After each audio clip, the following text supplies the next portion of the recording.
The sound of high heels striking the carpet landed like hammers against the heart. With a single sentence, the flight attendant tore through the refined silence of first class. "Sir, this seat is reserved for our loyal platinum guest. You will need to give it up." David Carter, CEO of Next Wave Technologies, 45 years old. One of the sharpest minds preparing to sign a multi-billion-dollar Boeing contract, lifted his gaze from the tablet. He did not speak at once.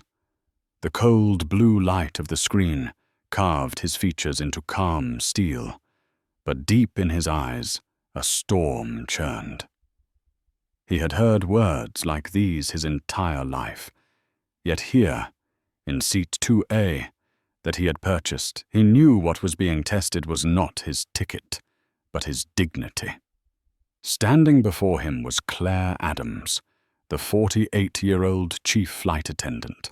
Her face, trained to smile, was cracking like old paint.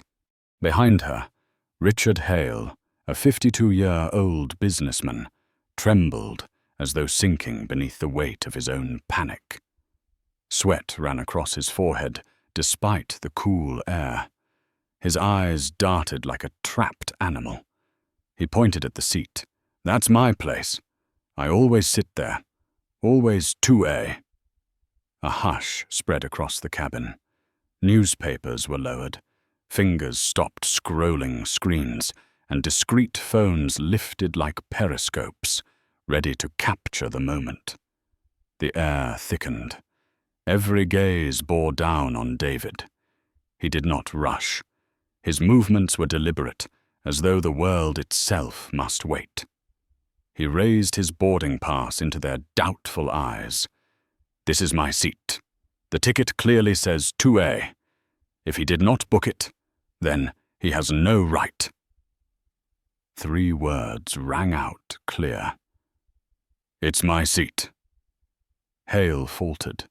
His hands shook as he pulled out a worn leather wallet. Crumpled bills fluttered down onto the tray like dead leaves in the wind. 500, 1,000, then more. His voice cracked into a plea. "Please, I need this seat. I'll pay anything." Claire swallowed hard. Her eyes flickered across the money with the calculation of someone who had seen this arrangement before. For her, it was not only cash, it was power, a signal to bend the rules. But the small red glow of a passenger's camera light shone like the eye of judgment.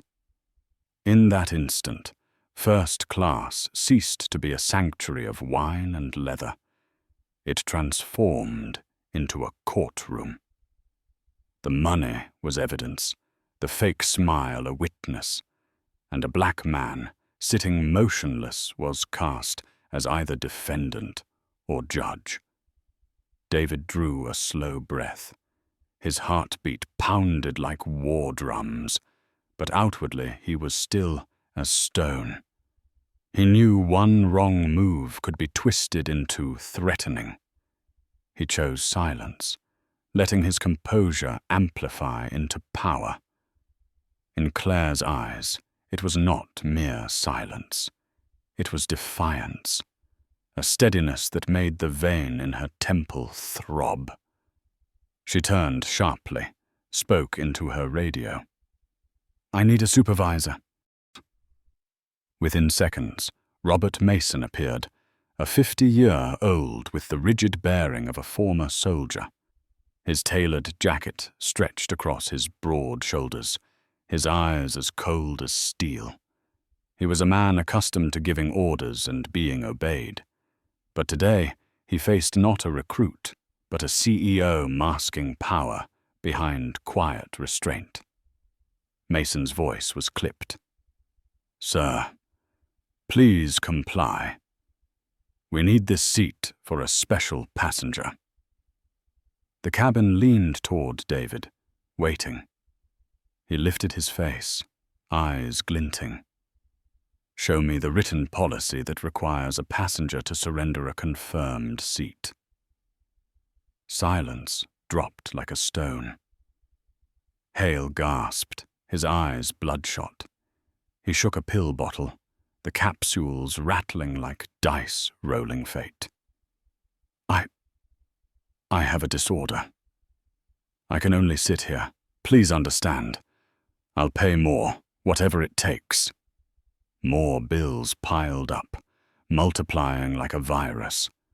2,000, 3,000. Each note, not just money, but surrender, a trembling white flag in this strange battle. Claire's hand twitched toward the pile, but froze.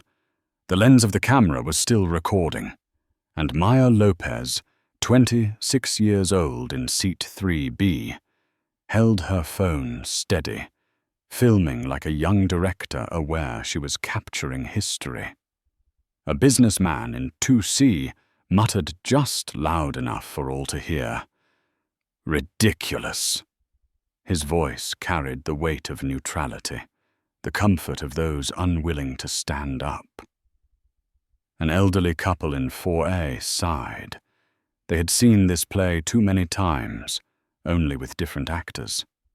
Claire bent down, her whisper carrying across the cabin. "Mr. Hale is a valued Platinum member. We have to prioritize him." David drew out a black metal card, its gleam sharp as a blade. His voice was steady, each word a blow. "I am Platinum too. Or is there a kind of Platinum, more special than others?" Mason's brow furrowed, his hand hovering over his radio, ready to summon security. The entire cabin was a taut string, one tug away from snapping. David's lips curved into the faintest smile. Behind that calm was a truth no one yet saw. The man they sought to humiliate, to force from his seat, was the very one holding the multi-billion-dollar Boeing contract, a deal that could decide the future of the very airline they served. They did not know it yet. But Seat 2A, and how they chose to treat him, was about to alter the course of the skies. The soft beep of a phone camera cut through the air like a blade. A tiny red light glowed in the corner of the cabin. From that moment, first class was no longer a place to sip champagne. It had become a stage where every glance and every breath would be evidence. Richard Hale trembled. His hands clutched the armrest so tightly his knuckles turned white. He pulled out his worn leather wallet and laid bills onto David Carter's tray table. 500, 1,000, then 2,000. His voice cracked on the edge of tears. "Please, you don't understand. I need this exact seat. I'll pay anything." The bills fluttered down, scattering like autumn leaves in the sealed cabin. No one picked them up, but everyone saw. Claire Adams, her eyes shining with the conflict between conscience and habit, flicked a glance at the money. Her hand twitched, an old reflex. Years in the industry had taught her about these silent privileges that never appeared in the training manuals. But this time, dozens of eyes cut through her like knives. Every move was being recorded. She knew a single touch could end 30 years of service. In seat 3B, Maya Lopez held her phone steady, as though gripping the fate of the entire flight. She whispered into the lens, "No one will believe what's happening on this plane." This was no longer about a seat. This was history. Robert Mason, the supervisor, stepped forward. The cabin light carved sharp lines across his face, veins pulsing at his temple. He spoke slowly, his voice cold. "Mr. Carter, we require your compliance immediately." David lifted his head. He said nothing, only locked eyes with Mason. That single look suffocated the entire cabin. His silence roared louder than any shout. Hale panicked further. He pulled a small pill bottle from his case, the capsules rattling like dice rolling fate. "I have severe anxiety, PTSD. I can only sit in this seat. Please, I beg you." He shoved another bundle of bills toward Claire. Each $100 note was like a frantic white flag in a battle already lost. Claire reached out, then froze. But Hale's desperation overwhelmed restraint. He grabbed her hand, forcing the money into her palm. Her fingers closed by instinct. Click. Maya caught the moment on video. Clear, undeniable. A sharp gasp echoed from the back rows. She just took a bribe. The cabin erupted in whispers.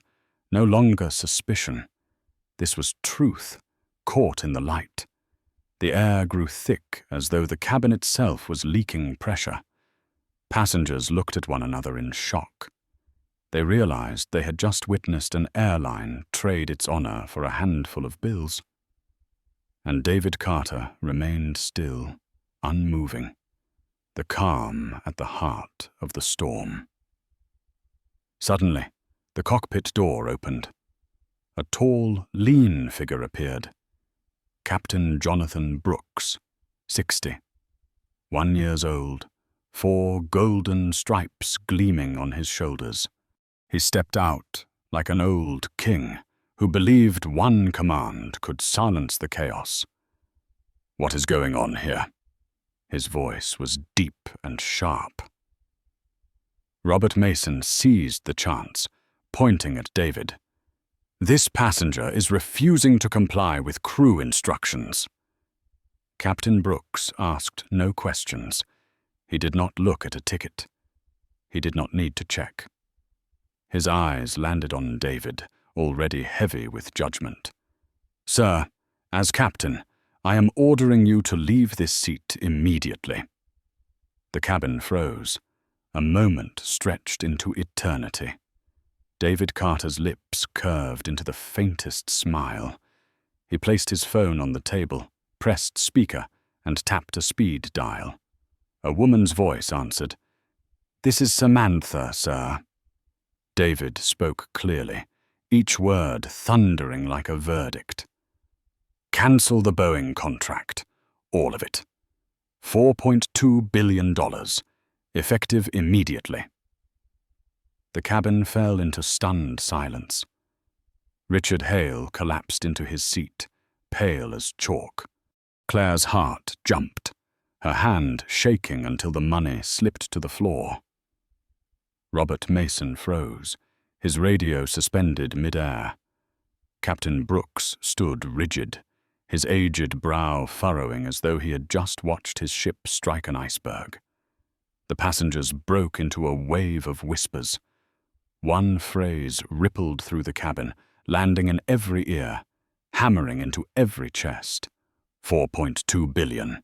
David looked straight at the captain, his voice calm, yet burning with fire beneath. "That is the price of seat 2A. You made your choice. Now you will pay." The name Boeing rang out like a thunderclap through first class. Everyone heard it. Everyone understood what that number meant. Claire Adams froze, her hands still trembling from the feel of those bills slipping through her fingers. The green notes lay scattered across the floor, damning evidence of a crime that could not be denied. She wanted to bend down and collect them, but the eyes of dozens of passengers and the cameras pointed her way, pinned her in place. Robert Mason, the supervisor, clenched his jaw.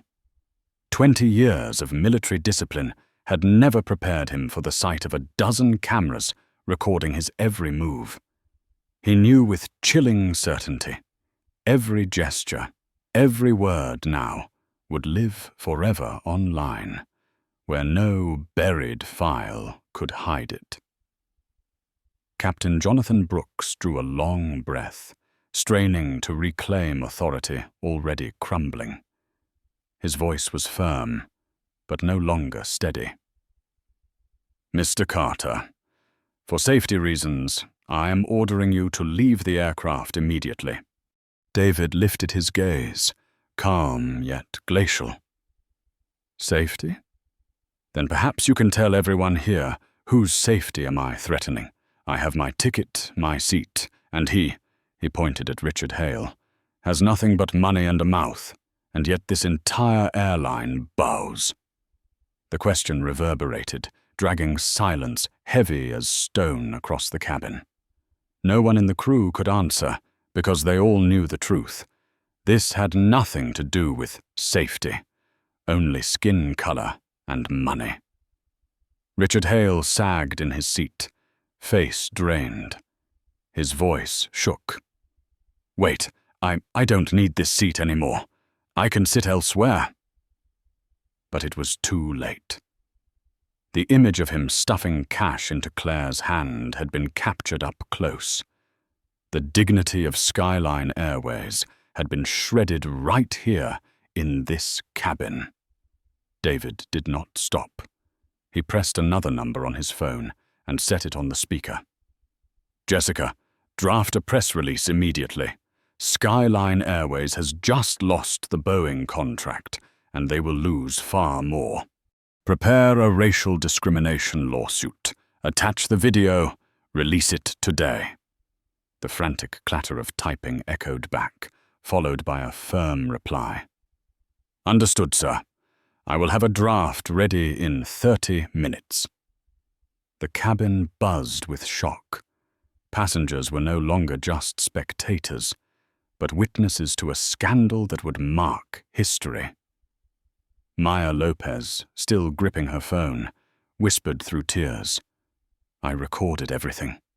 All of it." Robert Mason snapped in desperation. "You cannot record. You cannot distribute video on this aircraft." But laughter rippled from the seats. A man in 2C raised his voice. "Sorry, Mr. Mason, but we've been live, streaming for the last 10 minutes. The words landed like a fatal blow. Mason froze. Captain Brooks shut his eyes, exhaling heavily. They knew. The battle was lost before it began. Then, at the end of the aisle, a flash of blue uniforms. 3 airport police officers entered, footsteps pounding like a funeral drum. Leading them was Sergeant Howard Thompson, broad-shouldered, his face carved in stone. He recited the familiar words. "Mr. Carter, you need to come with us." A ripple of outrage spread. Passengers exchanged furious glances.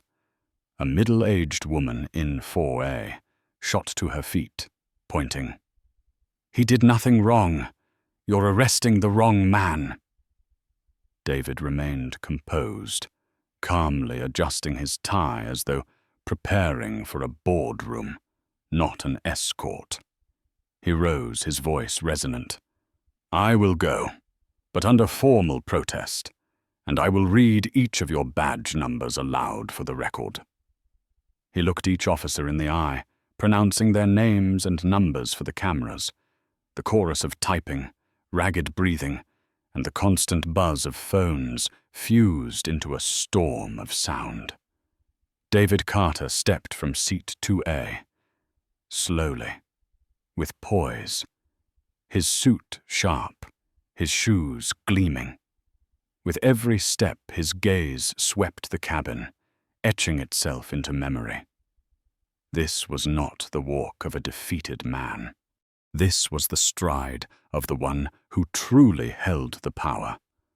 As he passed Richard Hale, David stopped. His eyes locked onto the trembling man, and he spoke low but clear enough for the cabin to hear.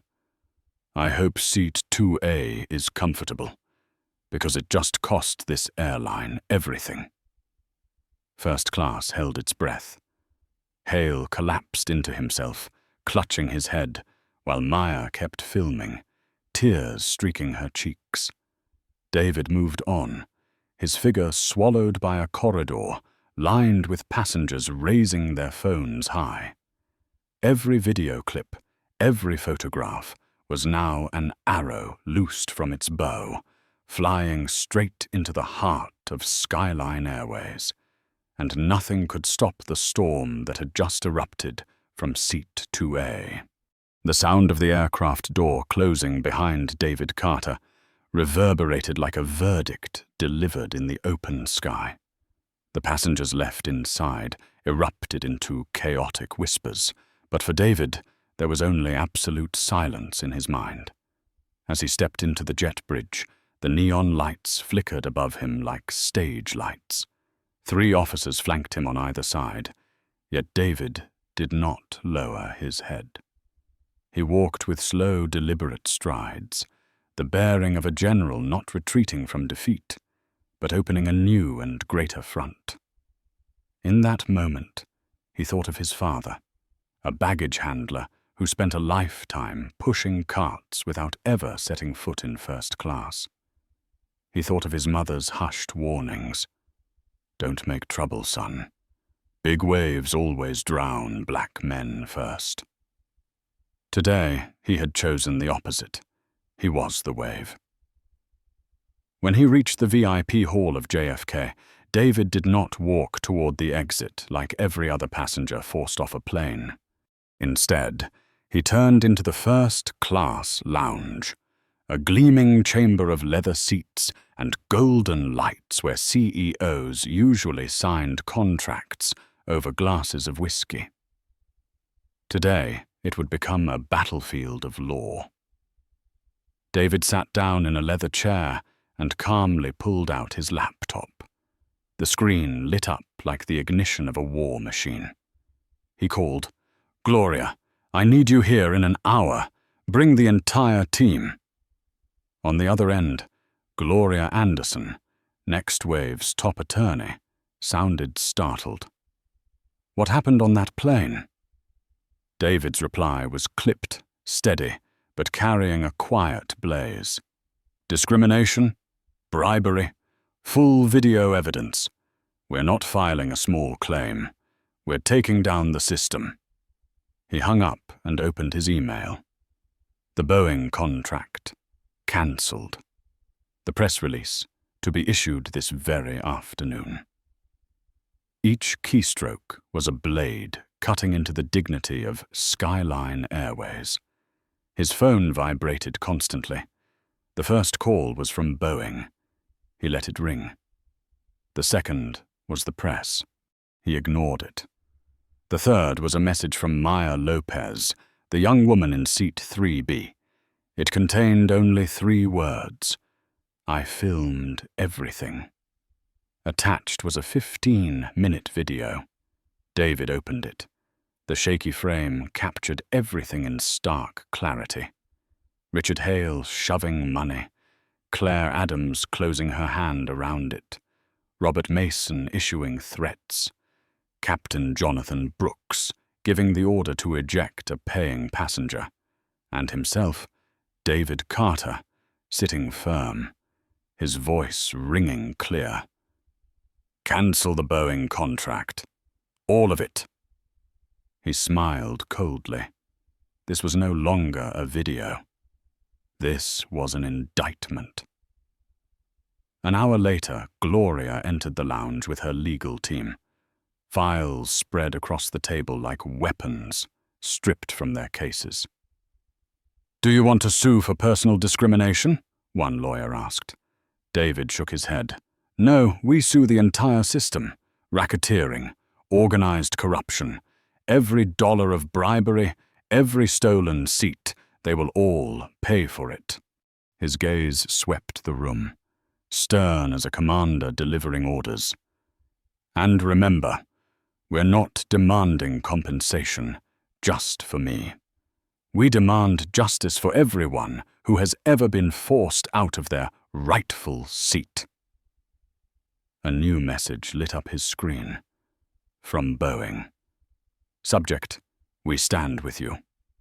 The body read simply: Next Wave remains our strategic partner. If necessary, we will declare our support publicly. David leaned back, closing his eyes for a moment. He needed no whiskey for warmth. What he held in his hands now was far stronger. A storm of media and legal fury, poised to sweep Skyline Airways away. Somewhere in the city, the airline's executives likely still did not realize that it had all ended the moment Claire Adams closed her hand around that money. David opened his eyes, his voice a low rumble like a vow. We will turn Seat 2A into a symbol, so that every person who buys a ticket knows dignity is not a privilege, it is a right, and whoever dares to sell it cheap will pay the price. In that instant, the opulent lounge was no longer a place of rest. It had become the command center of a campaign that would stretch from the courtroom to the stock exchange to the very heart of the public. A soft ping sounded from Maya Lopez's phone. With a single tap, the 15-minute video began spreading to the world. On the screen appeared the headline, Black CEO forced from first-class seat. Bribery caught on camera. Within 10 minutes, it had thousands of views. In 30 minutes, hundreds of thousands. After 1 hour, millions had seen Claire Adams close her hand around cash, Robert Mason issue threats, Captain Brooks abuse his authority, and David Carter calmly declare the cancellation of a $4.2 billion Boeing contract. In the VIP lounge, David's phone buzzed endlessly. Major newspapers simultaneously pushed breaking headlines. Tech CEO ejected from first-class seat. Skyline Airways faces crisis. $4.2 billion vanish in a single dispute on board. Twitter, TikTok, Instagram exploded. The hashtag #FlyingWhileBlack shot to #1 worldwide. In a small cafe just a few blocks away, a group of students shared the video over AirDrop, their eyes wide. Oh my God, that's David Carter from Next Wave, the one about to sign with Boeing. This airline is finished. At Skyline Airways headquarters, senior executives crowded into a conference room, faces pale. The trading board displayed a vertical freefall, -8% in just 1 hour. The CFO gasped, muttering, "Every single percent is tens of millions. We're burning down." Meanwhile, Skyline's CEO had yet to release an official statement. The first press note appeared on Twitter. Skyline Airways is conducting a serious investigation into the incident on flight SL-21T. We remain committed to diversity and inclusion.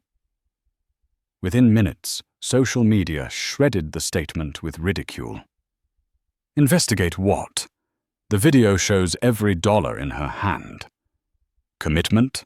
Taking bribes in front of passengers and calling that commitment?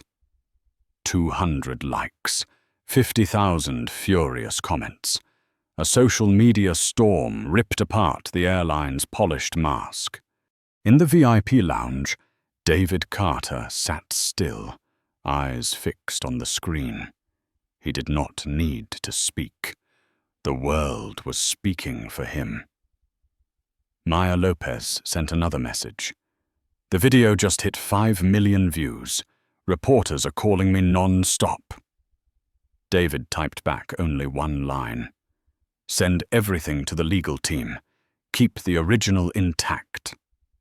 Gloria Anderson, his chief counsel, looked at him, her voice trembling with excitement. "Mr. Carter, we have everything. Evidence, witnesses, public opinion. This won't just be a lawsuit. This will become legal precedent." David gave a small nod. Inside him, the old ache rose. The countless times he had watched colleagues, friends, even his own parents, pushed aside simply because of skin color. Today, he was not the only one in first class. The whole world had seen, and the whole world was sitting with him. Across the internet, an influential aviation blogger tweeted, "They didn't realize the man they forced out of seat 2A was the CEO holding a multi-billion-dollar contract. A historic mistake. A moment that redefines the industry." The post was retweeted hundreds of thousands of times. Financial analysts piled on with charts and numbers, hammering in the damage. Boeing withdrew from the deal. Skyline lost hundreds of millions in market value in a single afternoon. Major shareholders began to dump their stock. Each number, each chart landed like a nail in the coffin of Skyline Airways. David closed his laptop and looked out the lounge window. Skyline planes were still taking off, still carrying passengers as though nothing had happened. But he knew, from the moment Maya pressed upload, the sky had changed color. He whispered, only for himself, "Seat 2A is now a symbol, and Skyline will pay for every second they tried to steal it." As Maya Lopez's video continued to explode across social media, a new message flashed onto David Carter's phone. The sender, Sarah Kim. "I'm a flight attendant with Skyline. I saw everything. This isn't the first time. I have proof." David frowned and immediately called. On the other end, a woman's voice trembled but remained firm. "I have served on many first-class flights. For the past 3 years, I have recorded everything. Every time my colleagues accepted money. Every time a black passenger was pushed to the back. I have 47 videos, and I am ready to send them to you." The VIP lounge fell silent, broken only by the pounding of their hearts. Gloria Anderson nearly leapt from her seat. 47 videos. My God, this isn't an incident anymore. This is a system. Sarah drew in a deep breath over the phone, as if summoning all her courage. "I know I could lose my job, but I cannot keep pretending I don't see it." "Mr. Carter, you have the power to change this entire industry." An email appeared in David's inbox. Subject line, "The Real Skyline." Password to open the file, 2A. He typed the characters. The screen lit up. Folders of videos appeared, neatly organized by date. Each clip was a blade cutting into Skyline's mask of respectability. The first clip, Claire Adams training a new flight attendant. Her voice cold. "There are certain special passengers. Whatever seat they want, they get. Everyone else has to adapt." The second, a Latino man being moved from seat 1C to economy. His little daughter, clutching a Moana doll, sobbed as they left first class. The third, an elderly black woman dressed in her Sunday best, trembling as she held a ticket clearly marked first class. Claire bent down, feigning sympathy. "There was a system error. I'm afraid you'll have to move back." A young white man grinned as he slid into her seat. David gripped the armrest tightly. Rage burned in his chest, not just for himself, but for the hundreds of others who had been quietly stripped of their dignity. Gloria whispered, her voice shaken, as though she feared her own words. "This is no longer discrimination. This is organized crime in the sky. Meanwhile, outside, the press kept updating. CNN, BBC, Al Jazeera, all were broadcasting Maya's video. But they had not yet seen the archive now in David's hands. He understood that once released, this would not just be Skyline's scandal. It would ignite a revolution across the airline industry. Sarah Kim was still on the line, her voice breaking. "Mr. Carter, I need you to know, I've stayed silent for too long. Every time money was slipped into her hand, every time a seat was swapped, I told myself I'd speak out. But I was afraid. Now I'm not. They can take my job, but they cannot take the truth." David replied, his voice low but resonant. "You are not just a witness, Sarah. You are the spark, and we will turn it into a fire that no one can extinguish." He ended the call, turned to Gloria and the legal team. "Begin immediately. Prepare a racketeering case, an organized crime ring hiding behind flight attendant uniforms.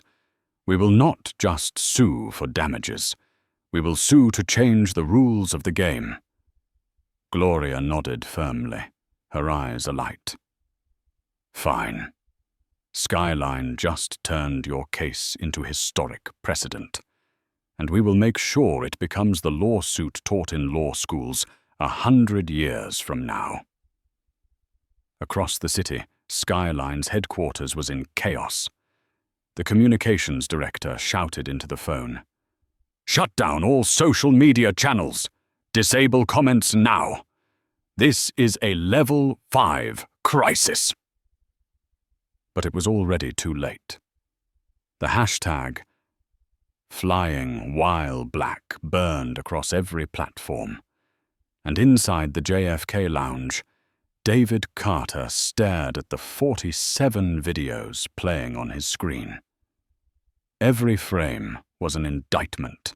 He knew with certainty Seat 2A had not just changed the fate of one airline today.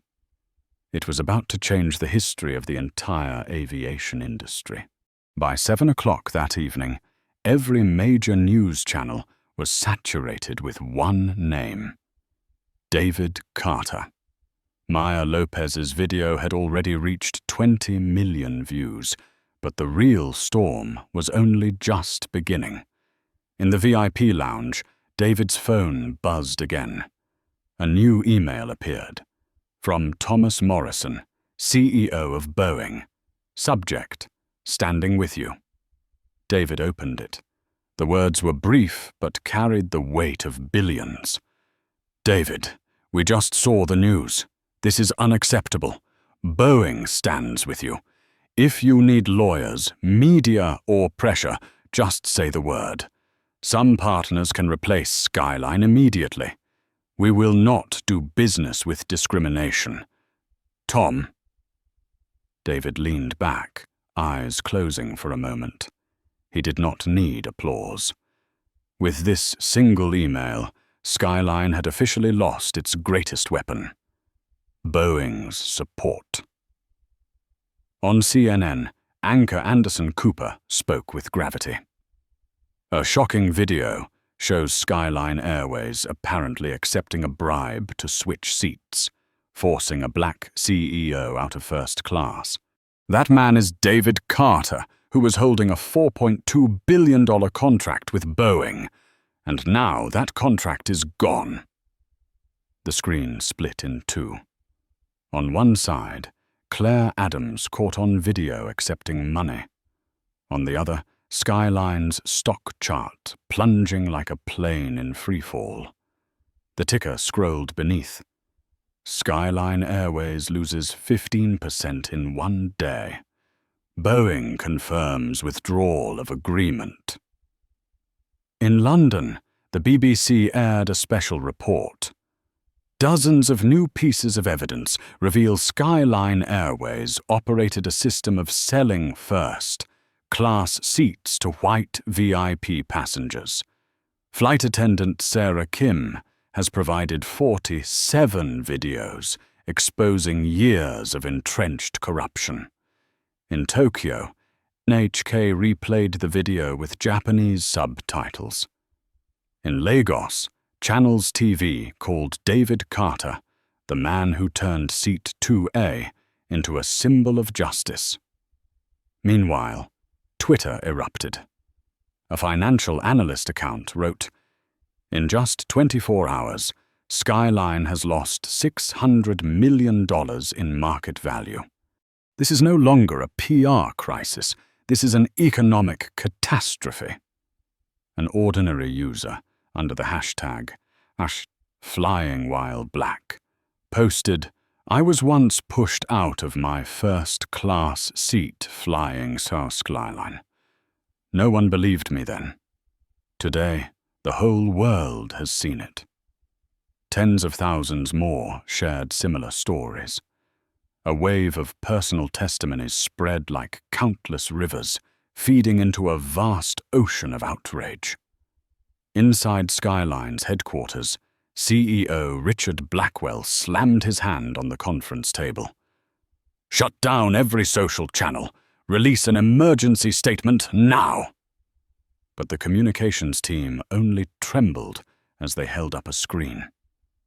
The new statement had already been torn apart within minutes. Engagement ratio: 200 likes, 100,000 furious comments. One read, "Investigate? We already have the video. You don't need an investigation. You need to apologize and resign." Richard's face went pale. The boardroom air thickened like a pressure cooker. Back in the JFK lounge, Gloria Anderson, lead counsel, let out a dry laugh. "They've burned themselves with their own statement. We don't need to add a word. The market, the public, and the press are doing our work for us." David Carter sat in silence, eyes fixed on the endless stream of headlines flooding the big screen. In his gaze there was no longer only personal fury. There was recognition. This time, he was not fighting alone. The whole world had become a witness. He tapped the table lightly, his voice resonant like a command. "Now it's time we release the 47 videos. One shot, just once, and Skyline will never take off again." The next morning, America woke up in the midst of a media storm. Every morning broadcast opened with the same headline: "Skyline Airways, bribery and racial discrimination at 30,000 feet." This was no longer just news.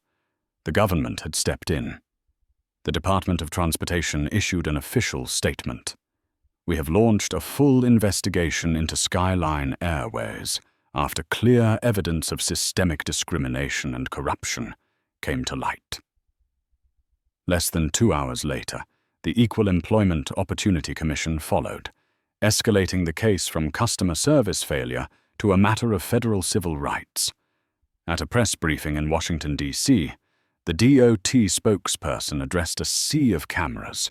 "We cannot allow airlines to put profit and prejudice above dignity and civil rights." That statement landed like a hammer on Skyline's stock price. Wall Street screens bled red, down 25% in just 2 days. Inside Skyline, figures fell like dominoes. Claire Adams, the chief flight attendant, was arrested at her apartment in Queens. Her image in handcuffs filled the front page of the New York Times under the headline, "The Face of Corruption." Robert Mason, the cabin supervisor, surrendered at a Manhattan precinct, his once crisp suit wrinkled, his eyes vacant. Captain Jonathan Brooks had his license permanently revoked by the FAA, ending a 40-year career in disgrace. Social media roared with a mix of celebration and fury. How many times have they done this over the years? How many people lost their seats, lost their dignity, just because Skyline sold it off? At JFK's VIP lounge, David Carter and his legal team watched the live coverage. Gloria Anderson tapped her pen against the table, her eyes blazing. This is no longer just a lawsuit. This is a historic trial. We are going to make Skyline the living example for the entire industry. David stayed silent, his gaze fixed on the 40. 7 videos playing on the screen. He saw Sarah Kim being berated by Claire for refusing to take money. He saw a little boy clutching his doll, crying after being forced out of his first-class seat. He saw the smug grins of privileged passengers sliding into stolen places. Each image was a knife cutting deeper into him. But each was also fuel. At Skyline's headquarters, CEO Richard Blackwell was cornered. The board meeting turned into a political execution. 12 votes for removal, none against. His golden parachute, worth tens of millions, was immediately frozen for criminal investigation. His interim replacement, Isabella Torres, 50-pound too, the daughter of a baggage handler. She stepped to the podium at a press conference, her voice trembling but resolute. I admit Skyline has failed. We betrayed the trust of our passengers. But starting today, we will begin again. David watched the broadcast live. He did not smile, nor did he shake his head. He knew those promises meant little. He leaned toward Gloria and said quietly, there can be no true reform without a price. They will lose more than a seat. They will lose the sky itself. Outside, a new hashtag began to spread like wildfire. Skyline must fall. 3 days later, Skyline Airways was no longer facing just a crisis. It was collapsing in a chain reaction. Its stock price fell another 10%. Major shareholders dumped their stakes. The airline lost nearly $800 million in market value in just 72 hours. But the fatal blow came from a place no one expected. Richard Hale, the very man who had once trembled as he stuffed money into Claire Adams' hand. On a Thursday morning, Hale's lawyer called David Carter's team. My client wants to cooperate. He is ready to testify in exchange for leniency. That afternoon, at the office of the federal prosecutor, Richard Hale appeared. Gone was the expensive suit. What remained was the hollow shell of a man who had just watched an empire crumble because of him. His hands shook as he held a declaration dozens of pages long. His voice cracked as he read, I paid more than $50,000 over 5 years. Every flight had an unspoken deal. They called it the Premium Accommodation Protocol. I was not the only one. Many other passengers participated. And the flight attendants, the supervisors, even the captains, all knew. The room froze. Every word he spoke was another nail hammered into Skyline's coffin. News of Hale's testimony spread like wildfire. National television replayed the clip of his confession. I used my anxiety as an excuse to buy privilege. But the truth is, I bought it by stealing the dignity of others. I want to make it right. The public was furious, but also stunned by his open remorse. Some newspapers labeled Hale the penitent sinner. Others called him the living witness of a corrupt system. Meanwhile, across social media, the symbol of Seat 2A spread worldwide. In New York, students carried signs reading 2A equals justice at protests. In Paris, graffiti covered the walls of metro stations. Ne touchez pas à 2A. Don't touch 2A. In Johannesburg, a rapper released a track titled Seat 2A, turning it into an anthem of resistance. The hashtags Seat 2A and Hassle of Flying. While Black became a global movement, this was no longer about Skyline. This was about the entire airline industry. In a Manhattan law office, David Carter watched the wave unfold on a giant screen. Gloria Anderson smiled, but David did not. You've already won, David. The public stands with us. The government has stepped in. Skyline has fallen. David shook his head, his voice calm but firm. This was never about winning or losing. This is about rewriting the rules.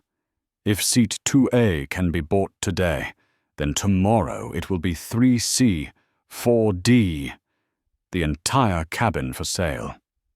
No, Gloria, we are not just dismantling Skyline. We are building a new sky. Outside, New York glowed bright with lights. But in a dark corner of the city, former Skyline CEO Richard Blackwell sat alone in an empty office, staring down at the streets. He knew his reign was over, and it had all begun with Seat 2A. As CNN replayed Richard Hale's confession, the reporter closed with a single line. Seat 2A is no longer just a seat. It is a reminder that dignity is not for sale. David Carter rose to his feet, his fist clenched. He knew the next battle would not be fought on airplanes, but in boardrooms, in courtrooms, and in the hearts of the public. 3 months after the storm of Seat 2A, Skyline Airways was no longer the same company. The federal court, civil rights agencies, and the market itself had forced the airline to its knees.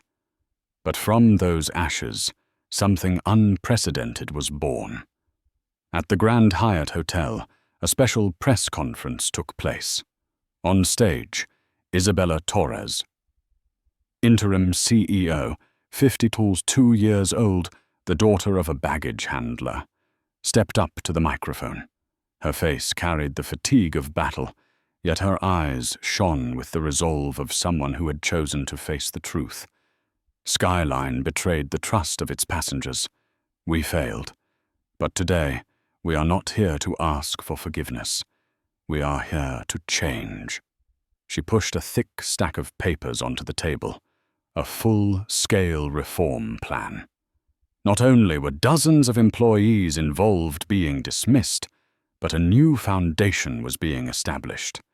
The Equal Skies Foundation, worth $500 million, funded directly from the airline's annual profits. This foundation would oversee anti-discrimination across the entire airline industry, with David Carter serving as CEO, founder, and holding veto power over all policies. The media erupted. CNN called it a historic verdict against prejudice in the skies. The New York Times ran the headline, "From Seat 2A to Equal Skies, when a single seat changed an entire industry." Boeing immediately signed a new contract with NextWave, but this time alongside 3 other airlines, companies that had already passed Equal Skies anti-discrimination standards. Skyline was left out. The story did not end there. Sarah Kim, the young flight attendant who courageously sent David 7 videos, was chosen as Director of Oversight at Equal Skies, and 3 years later, she completed her pilot training and took her place in the captain's seat. On the day of her pinning ceremony, Torres placed the pilot wings on Sarah's chest, eyes brimming with tears. "You did not just save this company. You saved the conscience of the entire airline industry." Sarah answered, her voice steady. "I did not save the company. I saved the passengers who had their right to their seats taken away." At the launch of the Equal Skies Academy in Atlanta, the first class of 25 cadet pilots, most of them from communities long overlooked, received silver wings on their uniforms. David Carter stood at the podium. His mother sat in the front row, wearing the familiar church hat she always wore on important days. David spoke, his voice deep and resolute. "My father spent his life pushing baggage carts and never once sat in first class. He told me not to make waves, because waves always drown black men first. But I chose to be the wave, because only when we dare to rise, the sky opens for everyone." The hall rose in applause. Many wept. 1 year after the scandal, on a Skyline flight, a young black passenger handed his ticket to the flight attendant. She smiled and guided him into first class without a single question. His seat was clearly marked 2A. There were no suspicious looks, no hidden hands passing money, only the simple respect given to every passenger. That day, the captain's voice came over the speakers. "Ladies and gentlemen, this is your captain, Sarah Kim. We are expecting a smooth flight. Thank you for choosing Skyline, where every passenger matters." David Carter, sitting in the middle row of the economy cabin, smiled quietly. He did not need first class. He did not need champagne. All he needed was to see justice flying with every journey. The courtroom's electronic board had once read, "Skyline Airways, fined $4.2 billion. But in the skies, the true verdict echoed far louder. Dignity is priceless, and every seat has been returned to the one who deserves it. In the world of business, there are contracts worth billions of dollars, but none more valuable than trust and human dignity."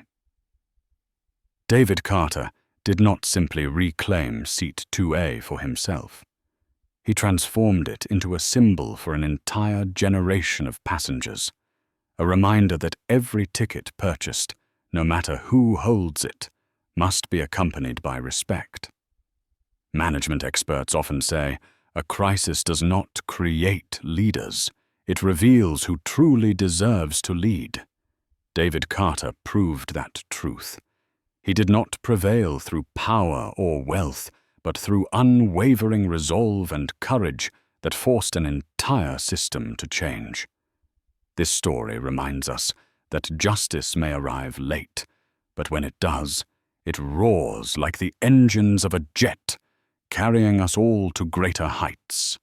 If you believe that dignity is not a privilege, but a fundamental right of every human being, press like to spread this message.